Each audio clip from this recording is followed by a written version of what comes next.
Hello, everyone, and welcome to Conversations with the Chancellor, our monthly series that takes you inside and around the campus of Elizabeth City State University.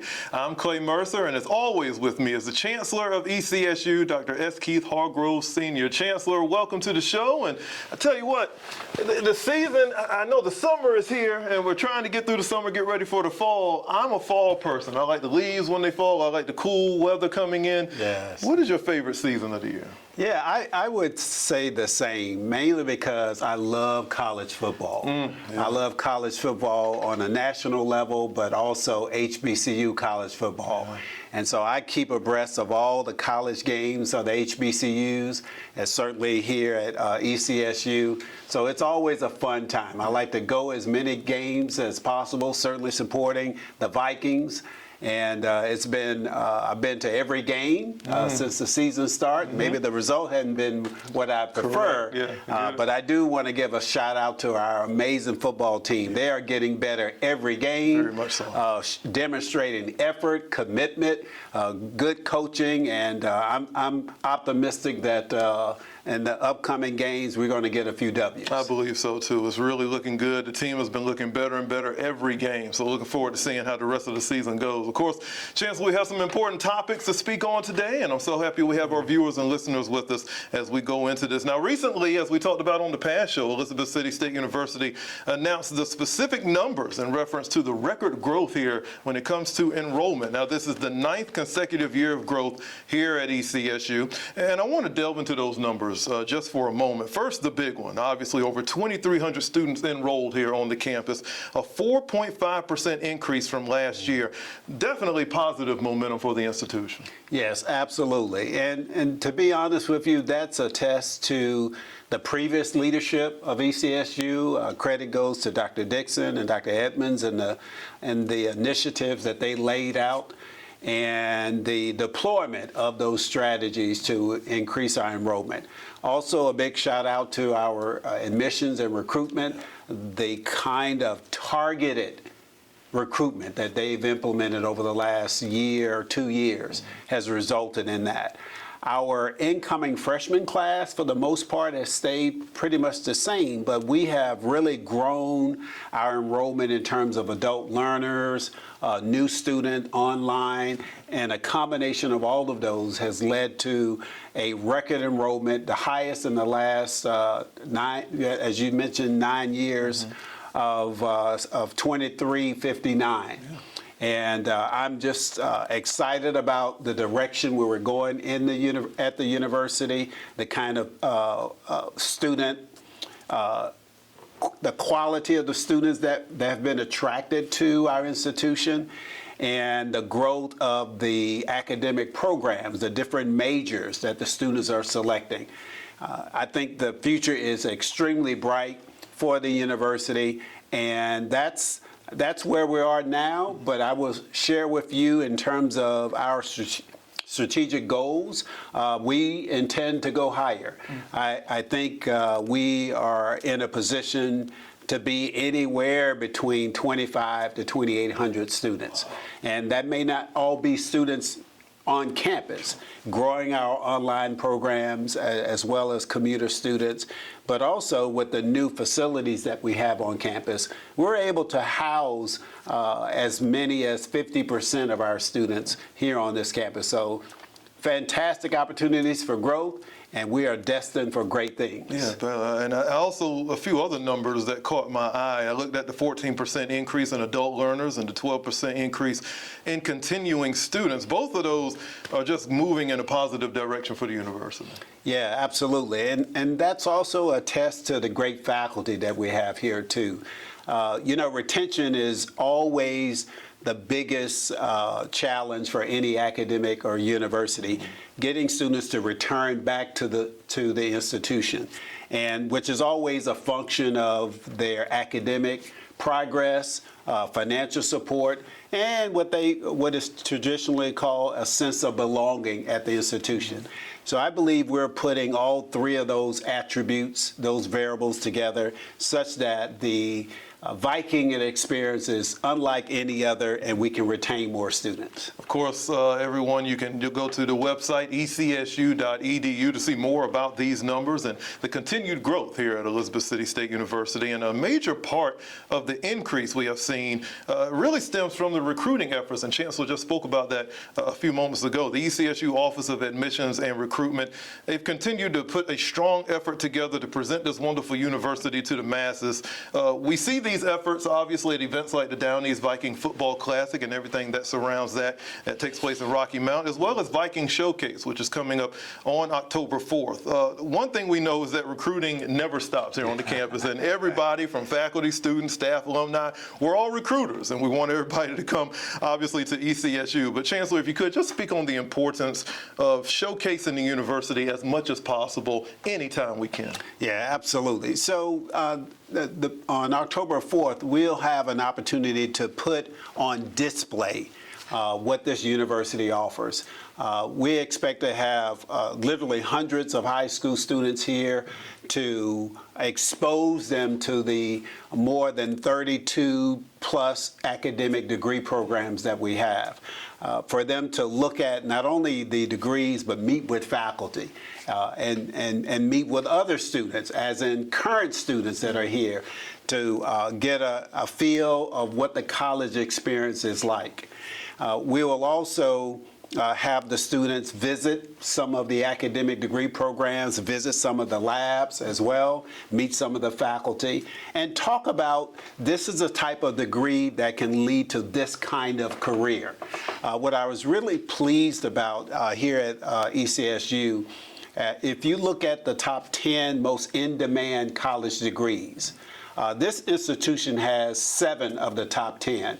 From degrees such as in computer science, a degree in pharmaceutical sciences, a degree in business.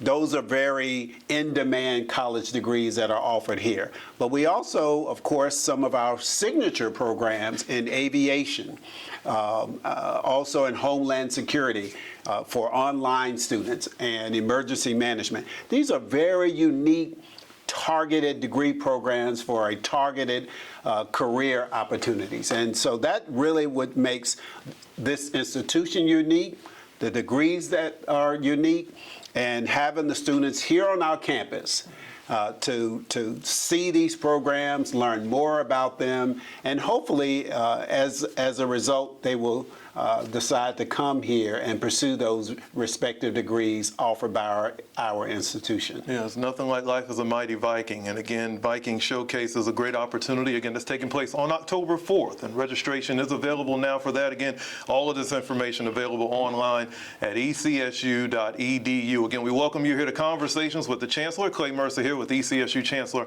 Dr. S. Keith Hargrove Sr. And Chancellor, when it comes to the visitors and when they arrive on campus, we want them to have a great time, but of course we want them to have a safe time also. And the university has increased its efforts to make sure that that happens. Safety is a top priority for this university.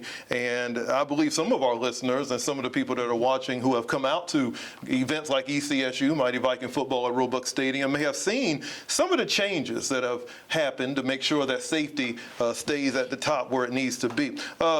Chancellor, just for a moment, just speak on some of the changes that visitors may see when they participate in on-campus events.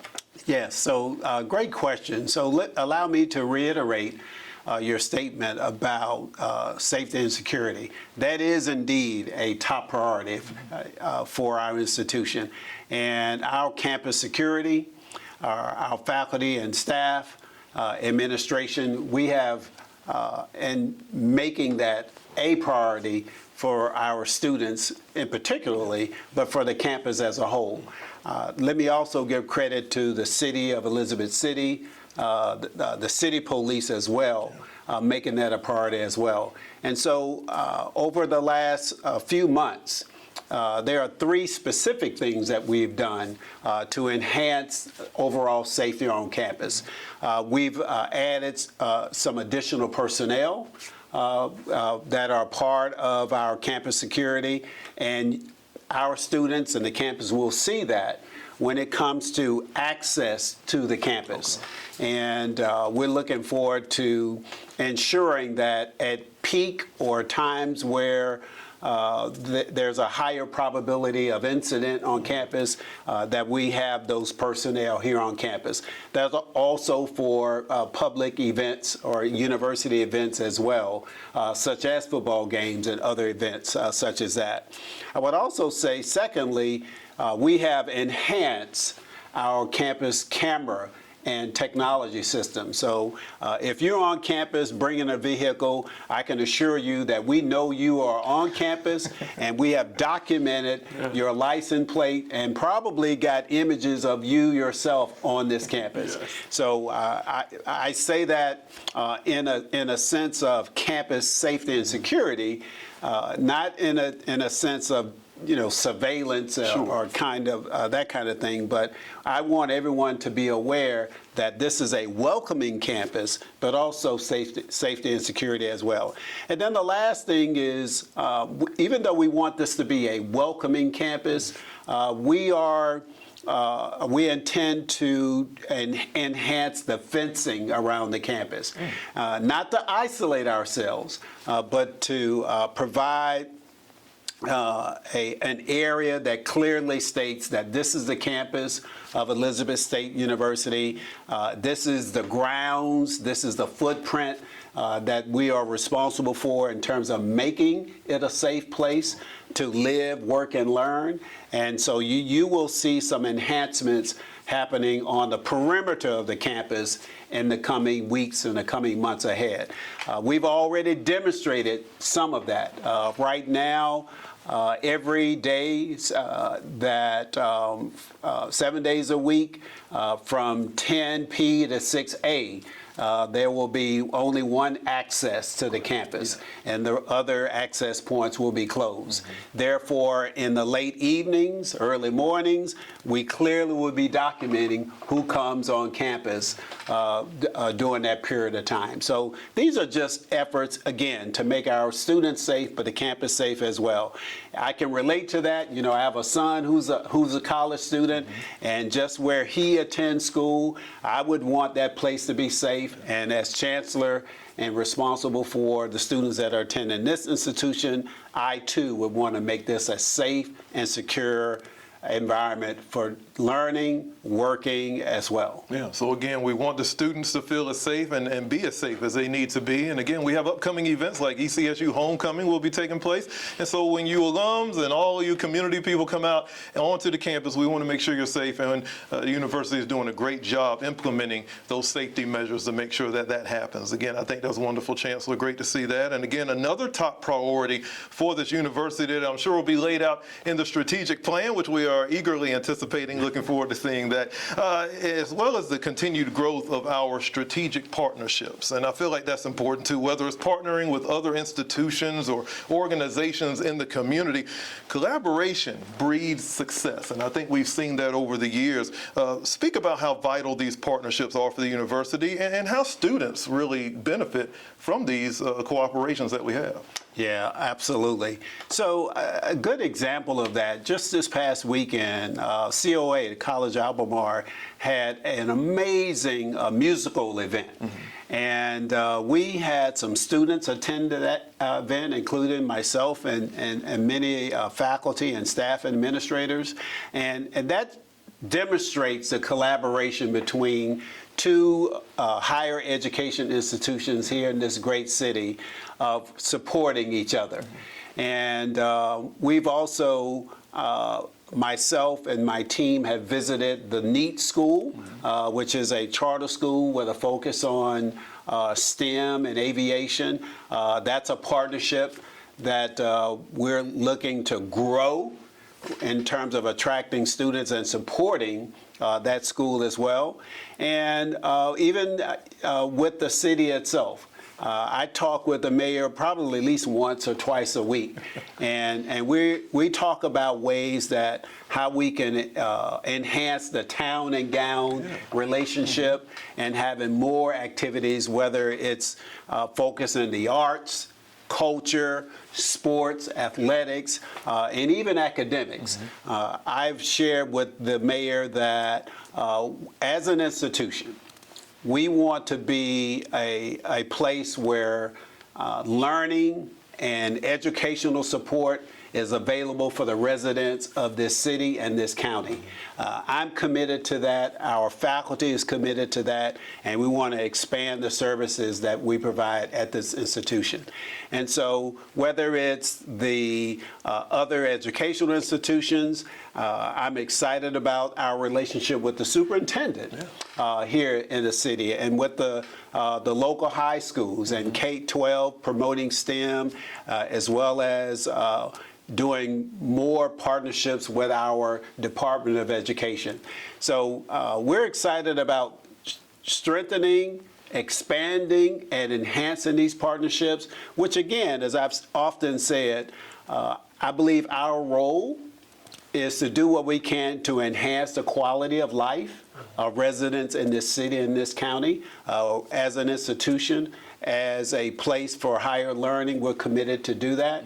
And I think the individuals and the infrastructure, the city, the other organizations, Centauri, as you know, with its new facility, new hospital, there's just so much we can do more in order to meet that goal of enhancing the quality of life of the residents in the city and the county. Yeah, you can definitely see those efforts in what we're doing, not only here at ECSU, but just around this ECPPS, wonderful, and COA, and just doing a great job with those partnerships. And I just feel like they're going to continue to grow, and I'm happy to see that. And I think it's just going to be so beneficial for our students to have opportunities that come with these collaborations. So that's great to see with the university. Again, this is Conversations with the Chancellor. We're coming near the end of today's show, but there's always something happening here on the campus, whether it's with the students, the faculty and staff, meetings, board of trustees. It's so much happening. So, Chancellor, I want to give you a little bit of time just to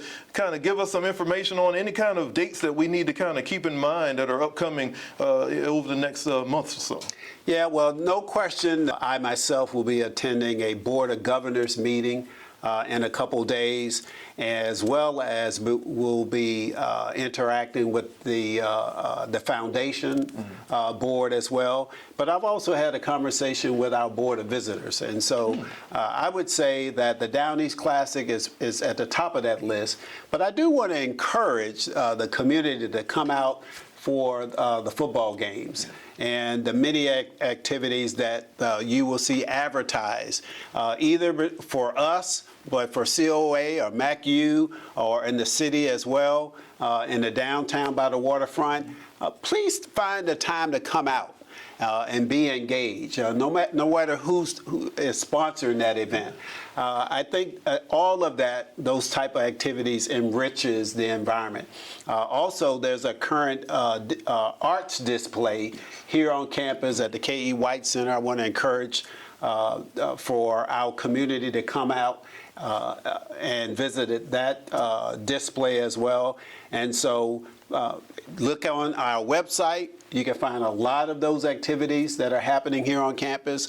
All right, well, Chancellor, we've come near the end of today's episode of Conversations with the Chancellor, but there's always something happening on the campus of ECSU. And of course, we have some special football games coming up. The Mighty Vikings, after a tough game at the Down East Viking Football Classic, came up a little short against Fayetteville State, but that's okay because we're going to get our first win coming up real soon. But we have some football games upcoming. What are some of the other special dates that people need to know about? Well, I do want to give props to the football team. Their level of effort continues to rise every game. And shout out to the coaches, shout out to the players, and as Chancellor and for all of the university campus community, we're very proud of them for their performance every week. And please stay focused, and we look forward to a W in the future. But October is also a very busy month.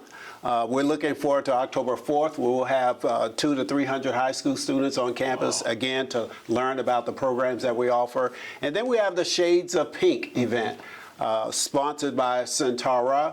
And they will be involved in that game as we promote breast cancer awareness. And so along with the football games we got scheduled for October, we're looking forward to the community coming out and being involved and being engaged in the activities sponsored by the university. Yeah, should be a great time here on the campus, and yes, we invite you all to come out. Again, we thank you all for joining us. If you missed out on any parts of today's show, you want to catch up on past episodes of Conversation with the Chancellor, please go to the WRVS 89.9 YouTube channel and watch it anytime. Chancellor, again, thank you so much for making this happen. You know, October is one of my favorite months. Yes. Halloween. That's what I get excited about. I'm trying to get my outfit together. I don't know what I'm going to dress up as. I have a few options. What about yourself? You have an idea who you're going to be? Well, I don't know, but I am looking at 3 different options. And so I'm going to make a decision which one that represents me and fits in the community. So I'm looking forward to celebrating and having my caramel apple, which is like my favorite Halloween candy. Interesting. So that'll be fun. Candy apple costumes and candy corn for me. I'm a candy corn guy. I'm sure most of you are too. Again, looking forward to that show. Should be great. Again, Chancellor, thank you for making this happen. And family, thank you so much for joining us for today's edition of Conversations with the Chancellor. We'll see you next time. Have a good one.